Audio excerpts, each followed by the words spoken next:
So here are the succulents that I airdried a month ago, and this is how they are 2 weeks ago after I planted them.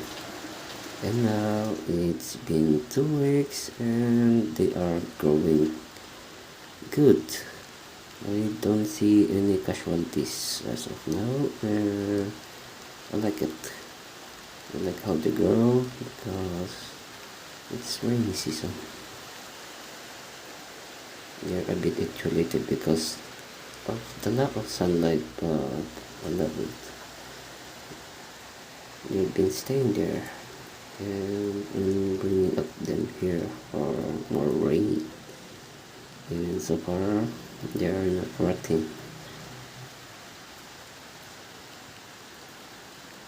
Look how beautiful they are.